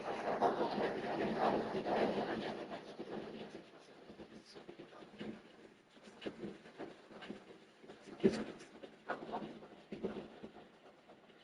that someone is in college, socializing and making friends with a middle schooler is highly inappropriate, especially because he's also bisexual and is attracted to men as well. While Prism posted this in June, it only picked up after Adrox's video, who credited him in the description. A lot of YouTubers began reporting on the allegations, escalating until Lava was forced to make his own statement where he denied being a victim. These videos are massive lies and twisting the truth. Ava never did anything wrong and just made a few edgy jokes. I was never exploited or taken advantage of. Can you do me a favor and comment on these videos and tell them to stop spreading lies? This situation takes away from children who are actively being exploited every day online. I am not a victim of anything being claimed in these videos or at all. The community still wasn't convinced, with many pointing out victims sometimes take a long time to realize what happened to them. There were several other factors that led people to question the narrative.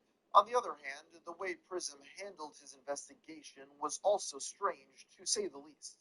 When his investigation into Chris wasn't getting covered, he tried enlisting EDP-445 and Chris Chan to help. That was while presenting the video with his Sonichu medallion. If that wasn't bad enough, much of the info actually came from interviewing Lava under the false pretense of a job interview. That meant he dangled a video editing gig over the alleged victim's head to get them to open up about a potentially traumatic experience. These actions muddied the waters, making it impossible to figure out how credible it was. At this point, though, none of it actually exonerated Chris, who by this point was seen as a disturbed individual. The Shadman case was personal to Keem, who revealed he spoke to Chris a month prior. It must be understood that back in the day, a lot of creators were buddy-buddy with this supposed pedophile. This got a lot of people caught in the crossfire. The list is exhaustive, including Ricky Berwick, Belle Delphine, and one of the creators of Smiling Friends. Keem went on the warpath, bullying one into deleting their account. Now, it should be noted that there's a difference between a YouTuber liking Shad's art before he was a known pedo and people that explicitly bought his lolly artwork. So many kept on digging through Chris's past, finding an old Reddit account called TysonBoy34. This revealed even more unsavory posts. In a post about teen love, she said, 14-year-olds always stay 14. Chris also thanks someone for introducing them to a subreddit called Real Scat Girls. This is unsettling, given she had shared videos of her son Tucker pooping in the tub. The video was removed by TikTok for violating their graphic content policy. Chris even replied to a comment about Shadman with, "It ain't porn unless it's got a she penis." The same day this was unearthed, a video surfaced of Tyson sharing revenge porn of iCarly actress Jeanette McCurdy to his audience. You'll probably see the photos get taken down at some point tonight, maybe tomorrow, because Nickelodeon has that kind of power. But the link's in the description if you want to see them. I mean, I'm not endorsing people to go look at somebody else's private business, but I know that people might want to see them, so it's there if you want it. With all of this brewing online, several allegations began to pour out. The most credible were recordings of Discord calls where inappropriate comments were made in the presence of minors. I know, dude, I would come inside of that egg and then watch her eat it, and then watch her have sex with another man while she comments about how my genitalia can never satisfy her. The user, who claimed to be an underage fan, also shared a Snapchat conversation in which Chris sends kisses and heart emojis while calling them dad. Chris deleted their entire Snapchat account once these surfaced. It's probably unsurprising to hear this, but a lot of people began trying to weaponize the situation. With how much outrage there was since she opened up about her transition, many transphobes stepped forward to take a victory lap. That included Sneeko, who pressured others to talk about the situation. Sneeko accused creators like Critical of being inconsistent and trying to cover it up. This turned into its own controversy, which I won't get into here because the video is already long enough, but at the end of the day, it ended with Critical having to take a break from the internet after taking Sneeko's bait. It's worth noting, however, Sneeko actually did speak about his time at Mr. Beast. But I remember when I was working for Mr. Beast, like in that time in 2017, 2018, I remember Chris saying, like, isn't she hot? Isn't, like, Cash Me Outside, isn't she, like, 14? Is she 14 years old? Mr. Beast. But I remember when I was working for Mr. Beast, like in that time in 2017, 2018, I remember Chris saying, like, isn't she hot? isn't like Cash Me Outside. Shit, like, isn't she like 14? Is she 14 years old? Yeah, it's jailbait. And I'm like, what? This wouldn't be credible on its own, but a clip emerged of Mr. Beast making a similar remark about the girl back in 2017. Let's be real. You want to put your dick in her? I mean, it's Probably not. enjoying it. I don't think she's 14. They're too big to be 14. That's She just my- seems older than Well, that. I don't think she's real. While clearly a joke, it makes Sneeko's story less far-fetched and provides insight as to what their humor was like behind the scenes. It's also worth mentioning Chris liked tweets sexualizing her publicly. The scandal grew louder every day, to the point a response was inevitable.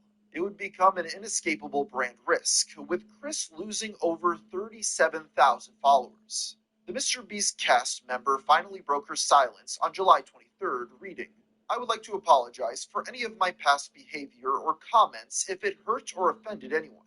It was not my intent. Seeing recent events, we've mutually decided it's best I permanently step away from all things Mr. Beast and social media to focus on my family and mental health. I want to add, I never groomed anyone. The person who gets brought up in these accusations, Lava GS, has vocally supported that they are false. Having said that, I humbly apologize to anyone I have hurt with my unacceptable social media posts, past actions, and those who may feel betrayed by how I used to act online. To lump these two factors together to create a narrative that my behavior extended beyond bad edgy jokes is disgusting and did not happen. In past years, I have learned that my old humor is not acceptable. I cannot change who I was, but I can continue to work on myself. I don't want these accusations to impact the hundreds of people who work at Mr. Beast, which is why I have stepped away." This was a lackluster response, with none of the Shadman stuff really being addressed.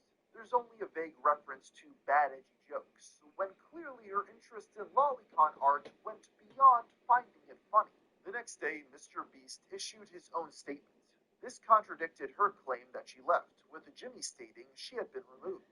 "I've seen enough online and taken immediate action to remove Ava from the company, my channel, and any association with Mr. Beast." He claimed to have hired an independent third party to conduct a thorough investigation. Even his response was met with harsh criticism, because he claimed to have only just become aware of his friend's online behavior. Again, there is video proof that this wasn't the case. If you'll recall, Chris claimed to have hung up the Shadman poster as a centerpiece in their living room. Well, it turns out that was while the two were still living together, and it can actually be seen in several Mr. Beast videos. In Tipping Pizza Delivery Guy's $10,000, Jimmy looks directly at the poster while in the background. This got his tweet community noted multiple times, though it curiously disappeared on every single occasion. Many wondered if it had anything to do with his camaraderie with Elon Musk, the owner of Beat Community noted multiple times, though it curiously disappeared on every single occasion. Many wondered if it had anything to do with his camaraderie with Elon Musk, the owner of Twitter. And really, that was only the beginning, as think dollars, Jimmy looks directly at the poster while in the background. This got his tweet community noted multiple times, though it curiously disappeared on every single occasion. Many wondered if it had anything to do with his camaraderie with Elon Musk, the owner of Twitter. And really, that was only the beginning, as things were only going to get worse for Mr. Beast and his brand, as even more damning evidence began to surface. On July 24th, another accuser stepped forward named Nathan Wayman. This individual alleged Chris preyed on him when he was only 15. As the story goes, he used to be friends with Lava, as they both were involved in running Tyson's Discord server. It was originally a private group with around 10 members, most of whom were underage. He was invited after helping with Mr. Beast's 10 million subscriber special. Nathan claimed Chris frequently brought up sexual. On July 24th, another accuser stepped forward and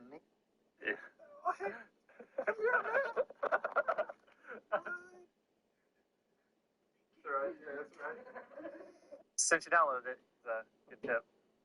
Appreciate it. What?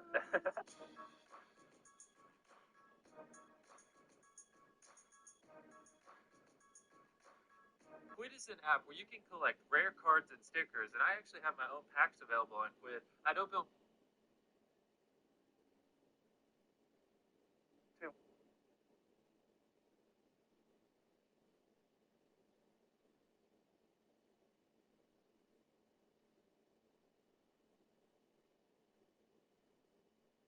Since you downloaded it. Yeah, I'm hungry as shit, man. Yeah, I'm hungry as shit, man.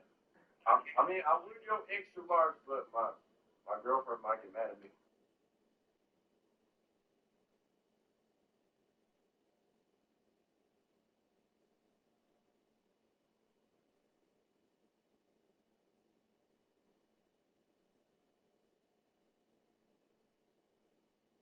Forward named Nathan Wayman. This individual alleged Chris preyed on him when he was only 15. As the story goes, he used to be friends with Lava, as they both were involved in running Tyson's Discord server. It was originally a private group with around 10 members, most of whom were underage. He was invited after helping with Mr. Beast's 10 million subscribers special. Nathan claimed Chris frequently brought up sexual topics, having an NSFW channel and even a hentai bot set up by Lava.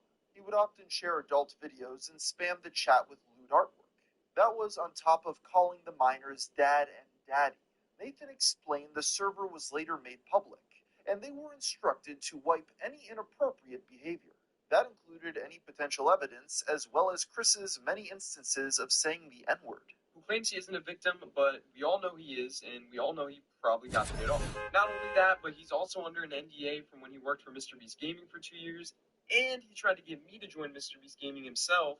Lava, he's the one who actually sent me the contract and tried to get me to sign the NDA, at which point I ended our friendship because I knew they were just trying to silence me. Lava was quick to respond, accusing Nathan of lying and trying to discredit him. He confirmed Nathan was in the Discord, but denied it was scrubbed of racist remarks or adult content. He was later removed from the Discord because of how unstable he was. He would lash out and verbally attack other members of the team. This rebuttal fell short when another member spoke out named Cookie, who alleged to have been active there when he was 16. Unlike the others, he had receipts, with a complete archive of the server and unrelated scandals that allowed him to log memory or lying, showing screenshots of the cover-up. He was able to get in contact with Nathan, and they worked together to prove his claims were legitimate. Here you can see Chris talking about locking down the NSFW channel. By the way, this is 2019. I was a true god and I was a minor. Not only that, but you can see me right below it, Nathan.rtx, saying this is a bad idea. So even I knew as a kid that this was a really bad idea. Here is Lava himself talking about starting the commencement of cleaning the server, word for word. I said he was talking about scrubbing the server. He says that never happened. Here you can see him talking about it, as well as me and Cookie himself talking about it. This caused Lava to retract a portion of his statement. This was 5 or 6 years ago, and I thought I had a good memory of the situation, but I was wrong. After reading the chat logs, this stuff was inappropriate and wrong. These conversations should not have happened with people at the age I was at the time. I strongly condemn them. I still believe I am not a grooming victim, but these conversations should not have happened with me and any other minors in this Discord. Soon after, Nathan and Cookie began teasing a release of the full chat logs containing over half of the custodies. The theatrics were admittedly kind of bizarre, with the website set up to count down the exact second it was released. The clock struck 0 on July 27th, and with that, the full leaks of the Discord server were made available to the public. With the entire dump accessible online, people began digging through only to find a lot of reprehensible behavior. Despite the dump showing how the server was after it had been purged, there was still a heap of evidence. The first thing worth emphasizing is nearly all of the staff were minors. This bizarre choice exposed them to things they should have been protected. On at least one occasion, someone posted CP on the server, and they were forced to take action. In fact, the majority of active members were quite young. Yet nothing was done to curb the discussion of NSFW subjects. There were at least 31 minors present in the server, with the youngest being at 10 years old. 7 were part of the staff. Tyson flat out stated that the average age of the server was 14. There were 288 mentions of lol in the server, with one user even referred to as the designated lol after stating as well. Chris shared Shadman's site multiple times, and talking about trapping another member, before clarifying it meant forced feminization. Chris even suggested being aroused to an attached image of a 14-year-old. The file name implies this was once again in reference to the Catch Me Outside. The only defense you could possibly muster to this Discord server is that Chris didn't realize how inappropriate this all was at the time. But even this falls apart given her own underage fans questioned NSFW content existing at all. This argument took place after a user pointed out how easy it was for minors to bypass the pop-up asking if they were 18. Many felt it should be relegated to edgy memes. They were ruled against by one of the mods. Eventually, the NSFW channel was locked in, so only staff could access it. However, as we established, many of his mods were minors. To make matters somehow even worse, Chris considered extending it to allow gore, which has very troubling implications whichever way you slice it. The last user worth highlighting is named Discount Milk, a real-life friend of Chris. Milk often fought for Chris's attention, even suggesting she should ditch your wife, spend no money, and work for Jim for 2 years, and you'll have enough money to do it. Chris replied, I would love to sell everything I have and just live in a shitty apartment and play video and watch anime all day, lol. This is notable because in the wake of all this, Lava took to Twitter to state, there's a few individuals in the leaks who deserve to be investigated. One name is Milk, who is an IRL friend of Chris and the same age as them, was someone me and Nathan grew to despise, and I'm sure he will agree with me on that. He was a disturbed individual, and we fought tooth and nail with Chris to get him banished, which did eventually happen. I encourage you all to read them thoroughly. I again am stating that I am personally not a victim, but there are many other allegations, Shadman, SA, victims, etc. I have seen that I strongly condemn and hope they are investigated in the proper actions. The final detail worth mentioning is that Mr. Beast himself was actually in the server. It's unclear how active he was, given his only message was to chime in on the side of his case. He left sometime around 2020. Despite being in the midst of a legal battle, Mr. Beast server would end up taking their Chris Tyson item off the menu to respond to the case. Now, Jim is already receiving a lot of backlash for what many perceive as complicity in this debauchery. However, he was about to become the center of the controversy, as at the exact same time an ex-employee was preparing what would become the most disastrous series of call-outs against the YouTuber to date. While many ex-employees have spoken out against Mr. Beast in the past, they were largely unsuccessful in getting support from the public. That can be attributed to a variety of factors, from a lack of evidence to just a generally poor presentation. This next story began on July 22nd with a brand new Twitter account called DogPack44. That day, Dogpack shared a video of himself driving outside Mr. Beast's studio while listening to Not Like Us by Kendrick Lamar. And just like you said, Mr. Beast do. Yeah, Mr. Beast do. Dawson goes up.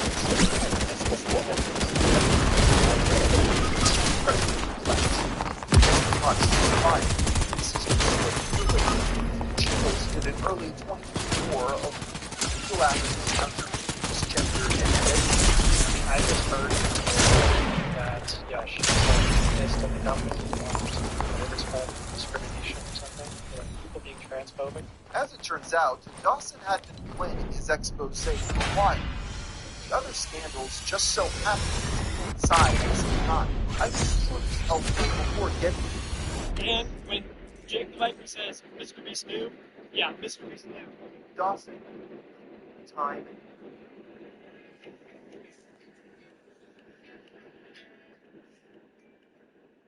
Ex-employee was preparing what would become the most disastrous series of call-outs against the YouTuber to date.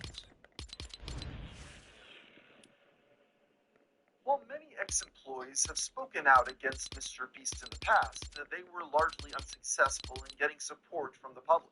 That can be attributed to a variety of factors, from a lack of evidence to just a generally poor presentation.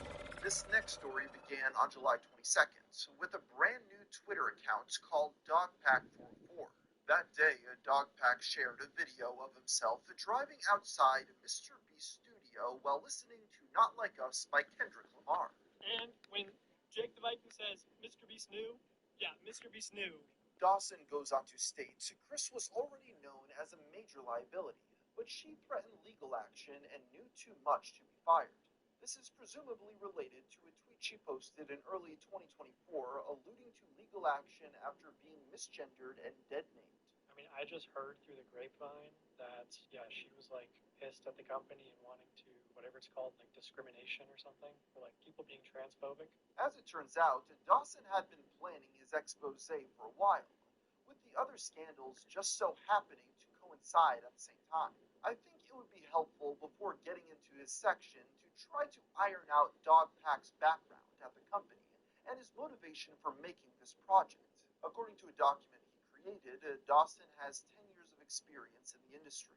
He started as an on-camera personality, but preferred working behind the scenes. His stated goal for doing this was to expose what he felt was an evil corporation.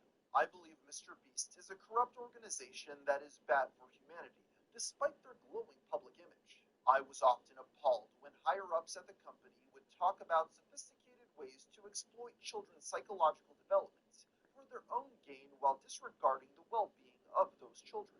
Dogpack has two known Reddit accounts, Mr. Beast Creative and That Fivehead Guy. The second was created in early 2023, which he used to look for jobs. He initially tried making merch for XQC, having previously worked at Zoomies.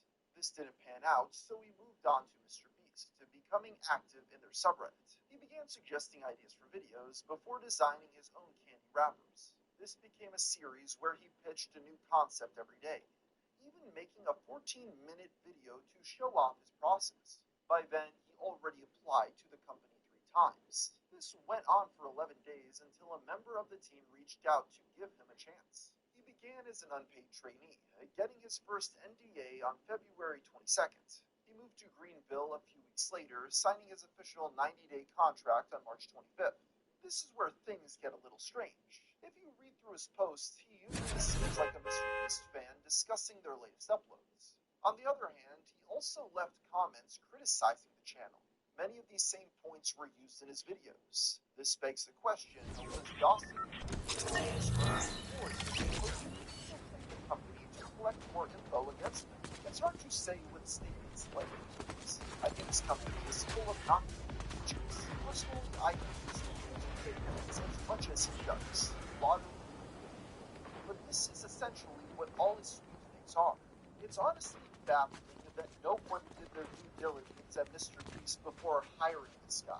Dawson was let go early on April 25th for reasons that are unclear. He was subsequently hired by the company Idea Guys, of which Mr. Beast is a client. This apparently meant the founder had to get permission for Mr. Beast to hire him. That's where Dawson would stay until leaving of his own volition on July 19th. 5 months later, he put out the first of his expose. I worked for Mr. Beast. It's wrong. There's a lot to cover from this. 5 months later, he put out the first of his expose. I worked for Mr. Beast. He's a fraud. There's a lot to cover from this nearly hour-long video, but I'll try my best to summarize it.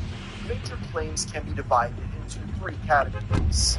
The first is that his videos are much more deceptive than his viewers realize. Dawson argues Mr. Beast intentionally manipulates his young fans with tactics that closely resemble the 3 types of behavioral learning. Step 1 is getting the viewer to associate the brand with trust and authority. Step 2 is showing the viewers that when people interact with Mr. Beast in a way that benefits Mr. Beast, do what he tells them to do, they win their viewers. Step 3 is finally calling on the viewers to act in some way that benefits the brand. Dawson then constructs the facade, first by proving many of their videos were faked. In addition to using CGI, some uploads were flat out staged using paid actors or camera-trained celebrities. Then he discusses how contestants were often undisclosed friends or family of employees. The most egregious example is Mac, who appeared in 8 different Mr. Beast videos. Dawson was able to prove that Mac started editing for Mr. Beast 2 months before pension after agreeing to work full-time. Wait, he's about to be the first one out? That's unlike him. Even though he's not out first, I still have a prize for you. Just wait here. first person out in the car happens to be your friend Matt. This leads him into detailing how many of their contests were unfairly rigged. He revisits claims from Rosanna Pansino, who spoke out after participating in Mr. Beast's video Hide and Seek. The thing that they said is absolutely no climbing in the air vent or the ceiling, and they said it's because they do all their wiring in the ceiling. Dawson points out they weren't abiding by the standards of the practices typically in place to ensure challenges are fair. The second category shows how Mr. Beast exploits that sense of trust for profit. Dawson analyzed the Jimmy shirt signing live streams and felt many of his giveaways constituted illegal lotteries. That's because there was no free method of entry that contained equal odds of winning, which is required for a sweepstakes. He also found 13 extra shady instances in which they did not give the prize in the original time frame.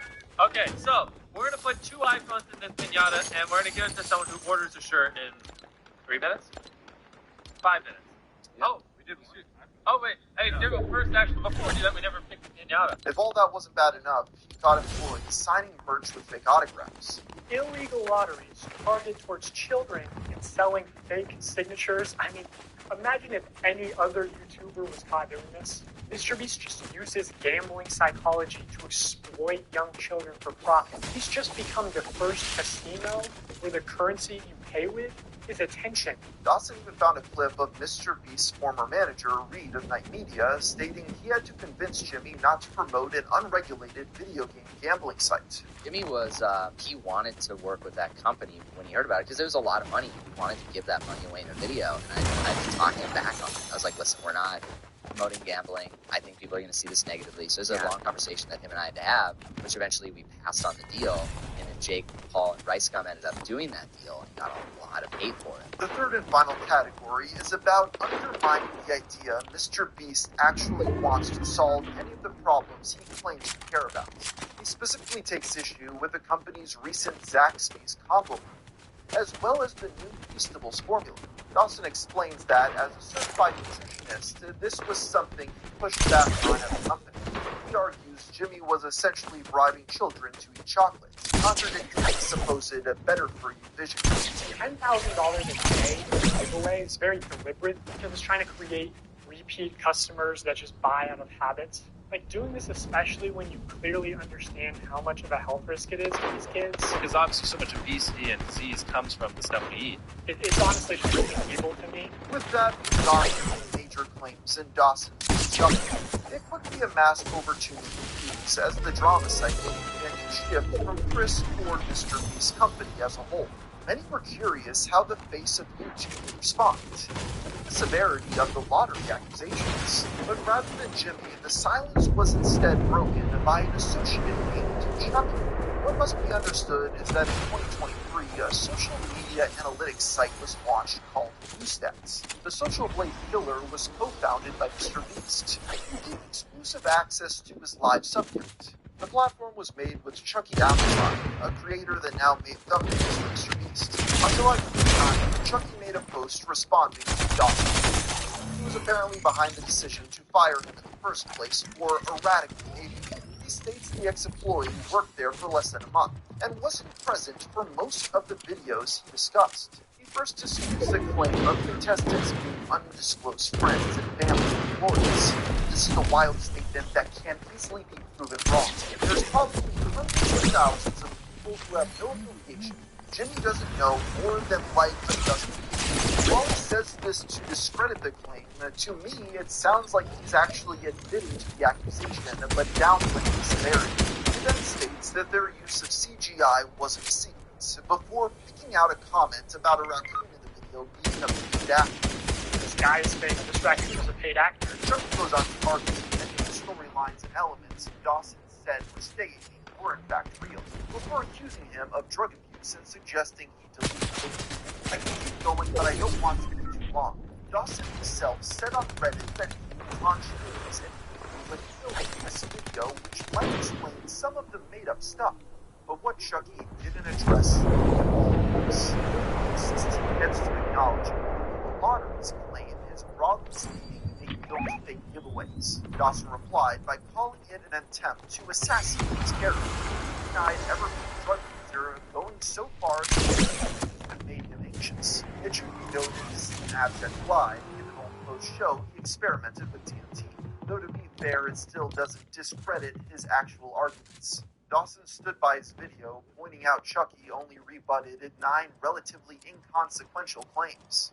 Bruh, you expect people to believe Chris and Chandler were just petty and actual wild criminals? Is it not concerning that after 5 days they have only been able to debunk 9 claims out of the hundreds I made in my video? This didn't stop some from pushing the narrative it had been completely debunked. While many YouTubers were reluctant to the dog pack, the audience felt different.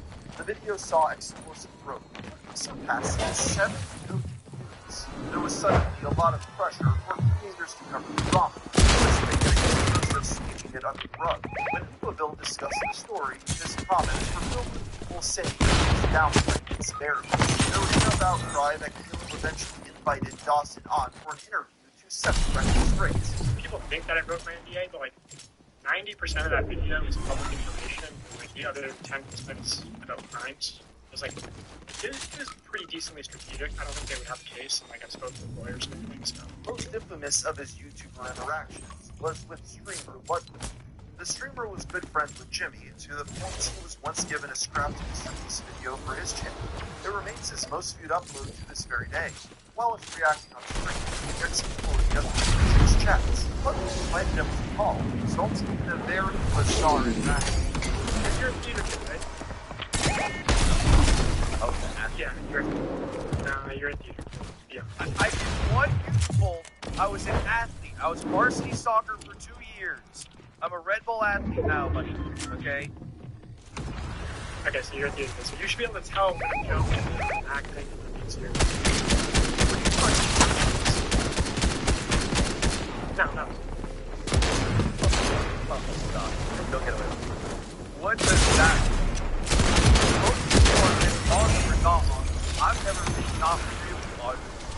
You ever done films? No. Well, I did psilocybin for the Yard podcast. Watching. Really? Yes, sir. You are. Dawson becomes suspicious of Ludwig's questionable accusing the streamer of trying to get him to break his NDA, before questioning if he was autistic and calling him his opposition. You like misdiagnosed him? Are you calling me autistic? No. You have...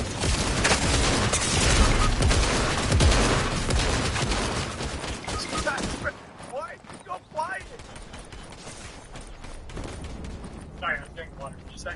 Okay, so now you're Wait, right now. You haven't even watched the video. Go watch the video. You're in my chat! You are controlled opposition. What does that mean? They're trying to give you information they're trying to get. The comment decisively stood against Ludwig. While it's hard to see Dawson's verdict, it's justified and the pressure was mounted. The press his enemies. They got confidence to the spokesperson about Jimmy's past. That day, Dawson got a cease and desist. He responded by criticizing Mr. Beast's philanthropy, which got him another one the next day. It became clear Jimmy knew of the pounds of criticism, but he didn't want to give a public response. He's had public communications when Dawson shared anonymous messages alleging some of the Jimmy's had hired private investigators to discredit him.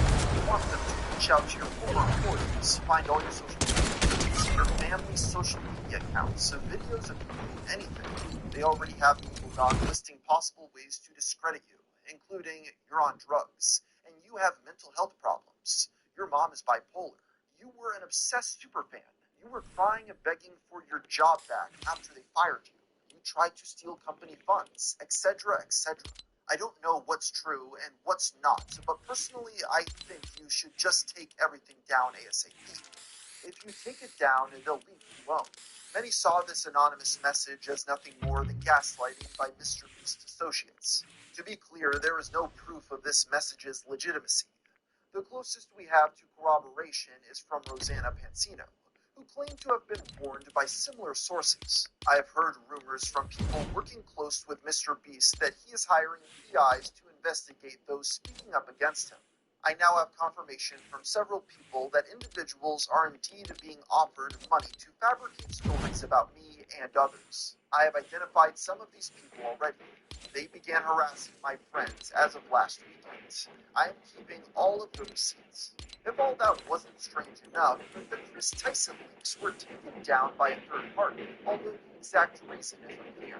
GitHub states it was removed for violating their terms for additional products and features. This is a good time to dive into the sheer amount of censorship of the leaking Mr. Beast ship, as it seems their main goal was to mitigate the controversy from spreading as quietly as possible.